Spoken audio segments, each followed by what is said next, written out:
തണുപ്പെത്തിയതോടെ ശൈത്യകാല ടൂറിസം പ്രോത്സാഹിപ്പിക്കാൻ ആവിഷ്കരിച്ച പദ്ധതികൾ ശക്തിപ്പെടുത്താൻ UAE മരുഭൂമിയിലും മലനിരകളിലും അന്താരാഷ്ട്ര വിനോദസഞ്ചാരികളെ വരവേൽക്കാൻ കൂടുതൽ പ്രദർശന കേന്ദ്രങ്ങളും സ്ഥലങ്ങളും ഒരുങ്ങിക്കഴിഞ്ഞു.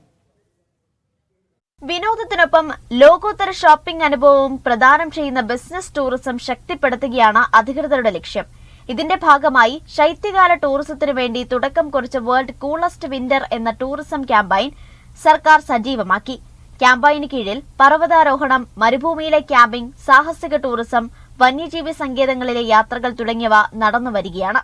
2033ഓടെ പ്രതിവർഷം 4.5 കോടി അന്താരാഷ്ട്ര വിനോദസഞ്ചാരികളെ രാജ്യത്തെത്തിക്കാനാണ് ടൂറിസം മന്ത്രാലയം ലക്ഷ്യമിടുന്നത്. World travel and tourism council report പ്രകാരം കഴിഞ്ഞ വർഷം 2.92 ദശലക്ഷം ടൂറിസ്റ്റുകളാണ് UAE കാണാനെത്തിയത്.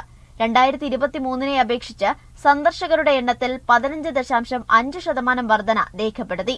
5 വർഷത്തിനിടെ ടൂറിസം മേഖലയിൽ 1000 കോടി ദിർഹത്തിന്റെ നിക്ഷേപവും രാജ്യം ലക്ഷ്യമിടുന്നു.